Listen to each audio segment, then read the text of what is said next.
ಪ್ರೀತಿಯ SSLC ವಿದ್ಯಾರ್ಥಿಗಳೇ, ನೀವು ವಾರ್ಷಿಕ ಪರೀಕ್ಷೆಯಲ್ಲಿ 80ಕ್ಕೆ 80 ಅಂಕ ಗಳಿಸಬೇಕೆಂದರೆ ನೀವು ಕನಿಷ್ಠ ಪಕ್ಷ 4ರಿಂದ 5 ವರ್ಷದ ಹಳೆಯ ಪ್ರಶ್ನೆ ಪತ್ರಿಕೆಗಳನ್ನು ಬಿಡಿಸಲೇಬೇಕು.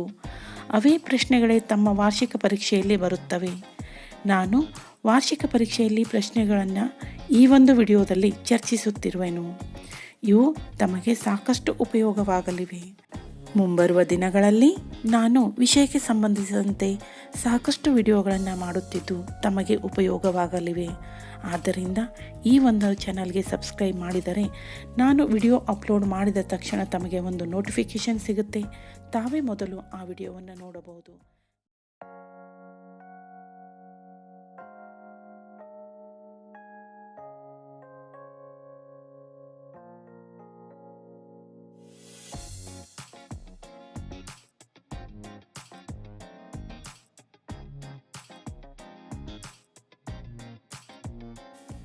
ಸಾಮೂಹಿಕ ವರ್ತನೆ ಮತ್ತು ಪ್ರತಿಭಟನೆಗಳು ಈ ಘಟಕದಿಂದ ಮೊದಲನೆಯ ಪ್ರಶ್ನೆಯನ್ನು ನೋಡಿ.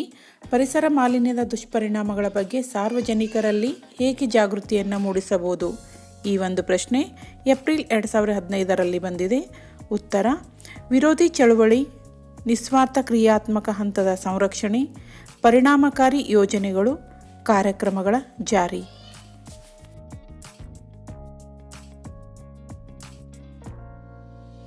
ಈ ಒಂದು ಪ್ರಶ್ನೆ ಜೂನ್ 2016ರಲ್ಲಿ ಬಂದಿದೆ. ಮಹಿಳಾ ಸಬಲೀಕರಣದ ಅರ್ಥ ತಿಳಿಸಿರಿ. ಉತ್ತರವನ್ನು ತಿಳಿಯೋಣ. ಮಹಿಳೆಯರನ್ನು ಸಾಮಾಜಿಕ, ಆರ್ಥಿಕ ಮತ್ತು ರಾಜಕೀಯ ನಿರ್ಧಾರಗಳನ್ನು ತೆಗೆದುಕೊಳ್ಳುವಂತೆ ಸಬಲರನ್ನಾಗಿ ಮಾಡುವುದು.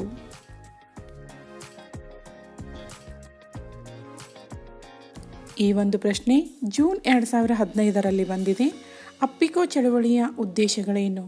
ಉತ್ತರ: ಮರಗಳ ಕಳ್ಳ ಸಾಕಾಣಿಕೆ ತಪ್ಪಿಸುವುದು, ಗಿಡ ಮರಗಳನ್ನು ಬೆಳೆಸುವುದು, ಪರಿಸರದ ಮಹತ್ವದ ಬಗ್ಗೆ ತಿಳಿಸುವುದು. ಈ ಪ್ರಶ್ನೆ ನೋಡಿ. ಸ್ವಸಹಾಯ ಗುಂಪುಗಳು ಎಂದರೇನು? ಏಪ್ರಿಲ್ 2016ರಲ್ಲಿ ಬಂದಿದೆ. ಉತ್ತರ: ಸ್ವಪ್ರಜ್ಞೆ, ಸ್ವಪ್ರೇರಣೆ ಹಾಗೂ ಪರಸ್ಪರ ನಂಬಿಕೆ, ಆರ್ಥಿಕ ಸಾಮಾಜಿಕ ಅಗತ್ಯಗಳು, 10ರಿಂದ 20 ಮಂದಿ ಸದಸ್ಯರು, ಸ್ಥಳೀಯ ಸಮೂಹ.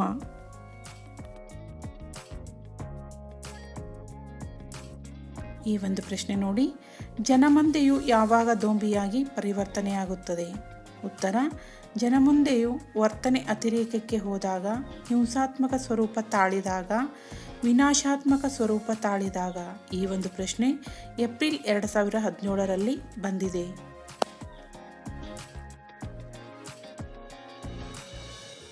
ಈ ಒಂದು ಪ್ರಶ್ನೆ ನೋಡಿ. ಚಿಪ್ಕೋ ಚಳವಳಿಯನ್ನು ಏಕೆ ಪ್ರಾರಂಭಿಸಲಾಯಿತು? ಉತ್ತರ: ಅರಣ್ಯನಾಶ ತಡೆಯಲು, ಪರಿಸರ ಹಾಳಾಗುವುದನ್ನು ತಪ್ಪಿಸಲು. ಈ ಒಂದು ಪ್ರಶ್ನೆ ಬಹುಮುಖ್ಯವಾದ ಪ್ರಶ್ನೆಯಾಗಿದ್ದು ಖಂಡಿತ ಓದಿ.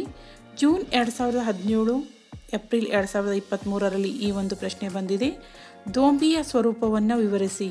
ಉತ್ತರ: ಸೂಕ್ತ ಉದ್ದೇಶ ಮತ್ತು ಏಕತೆ ಇರುವುದಿಲ್ಲ, ವಸ್ತುಗಳ ಧ್ವಂಸ ಮತ್ತು ಗೊಂದಲಗಳ ಸೃಷ್ಟಿ, ಕಾನೂನು ಸುವ್ಯವಸ್ಥೆಗೆ ಸವಾಲು, ಕೋಮು ಗಲಭೆ, ಜನಾಂಗೀಯ ಕಲಹ, ಗುಂಪು ಘರ್ಷಣೆಗಳು, ನಗರ ಪಟ್ಟಣಗಳಲ್ಲಿ ಹೆಚ್ಚಾಗಿರುತ್ತವೆ, ಅಲ್ಪಾವಧಿಗೆ ಸೀಮಿತ, ಅನಾಗರಿಕ ನಡವಳಿಕೆ ಮತ್ತು ಅಪರಾಧಿ ಗುಣ.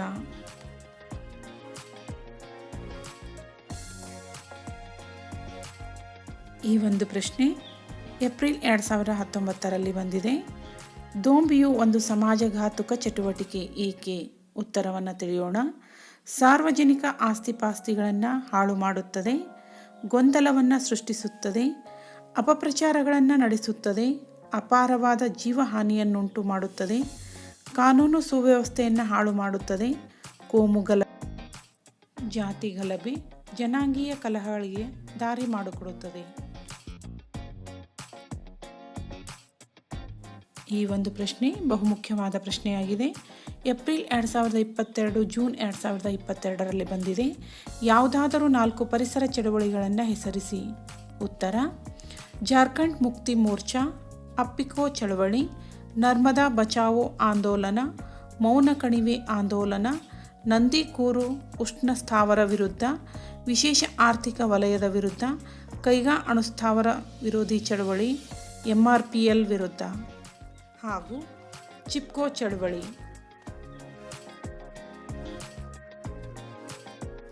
ಈ ಒಂದು ಪ್ರಶ್ನೆಯನ್ನು ನೋಡಿ. ನರ್ಮದಾ ಬಚಾವೋ ಆಂದೋಲನವನ್ನು ಏಕೆ ಆರಂಭಿಸಲಾಯಿತು? ಇದು ಮಾದರಿ ಪ್ರಶ್ನೆ ಪತ್ರಿಕೆ 2022ರಲ್ಲಿ ಬಂದಿದೆ. ಉತ್ತರವನ್ನು ತಿಳಿಯೋಣ. ನರ್ಮದಾ ನದಿಗೆ ಆಣೆಕಟ್ಟು ಕಟ್ಟುವುದರಿಂದ ಸ್ಥಳೀಯ ಹಾಗೂ ಬುಡಕಟ್ಟ ಜನರು ನಿರ್ಗತಿಕರಾಗುತ್ತಿದ್ದರು. ಅರಣ್ಯ ನಾಶ ಜೀವ ಸಂಕುಲಕ್ಕೆ ತೊಂದರೆ ಆಗುತ್ತಿತ್ತು. ಆದ್ದರಿಂದ ನರ್ಮದಾ ಬಚಾವೋ ಆಂದೋಲನವನ್ನು ಆರಂಭಿಸಲಾಯಿತು.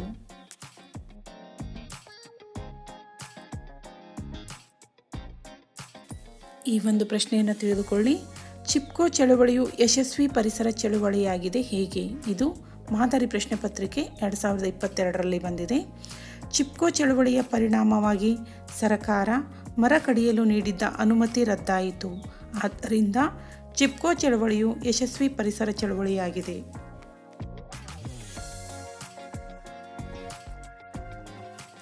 ಈ ಪ್ರಶ್ನೆಯನ್ನು ನೋಡಿ.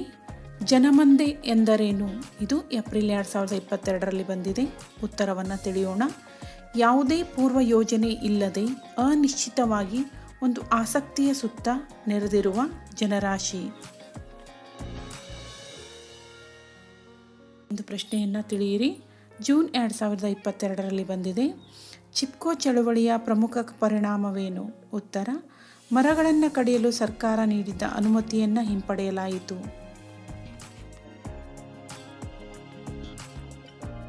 ಈ ಒಂದು ಪ್ರಶ್ನೆ ಜೂನ್ 2023ರಲ್ಲಿ ಬಂದಿದೆ. ಮೌನ ಕಣಿವೆ ಆಂದೋಲನವನ್ನು ಏಕೆ ಕೈಗೊಳ್ಳಲಾಯಿತು?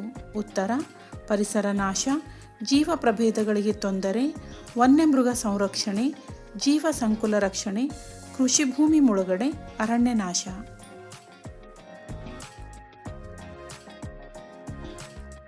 ಪ್ರೀತಿಯ SSLC ವಿದ್ಯಾರ್ಥಿಗಳೇ, ಮುಂದಿನ ವಿಡಿಯೋದಲ್ಲಿ ಸಾಮಾಜಿಕ ಸವಾಲುಗಳು ಈ ಒಂದು ಘಟಕಕ್ಕೆ ಸಂಬಂಧಿಸಿದಂತೆ ವಾರ್ಷಿಕ ಪರೀಕ್ಷೆಯಲ್ಲಿ ಬಂದಂಥ ಹಲವಾರು ಪ್ರಶ್ನೆಗಳ ಬಗ್ಗೆ ಚರ್ಚೆಯನ್ನು ಮಾಡೋಣ. ಈ ವಿಡಿಯೋವನ್ನು ನೀವು ಮೊದಲಿಗೆ ನೋಡಬೇಕೆಂದರೆ ಈ ಒಂದು ಚಾನಲ್ಗೆ ಸಬ್ಸ್ಕ್ರೈಬ್ ಆಗಿ ಬೆಲ್ ಐಕಾನ್ ಮೇಲೆ ಕ್ಲಿಕ್ ಮಾಡಿದ್ರಿ ಅಂದರೆ ನಾನು ವಿಡಿಯೋ ಅಪ್ಲೋಡ್ ಮಾಡಿದ ತಕ್ಷಣ ನಿಮಗೆ ಒಂದು ನೋಟಿಫಿಕೇಷನ್ ಬರುತ್ತೆ. ನೀವೇ ಮೊದಲು ಆ ವಿಡಿಯೋವನ್ನು ನೋಡಬಹುದು.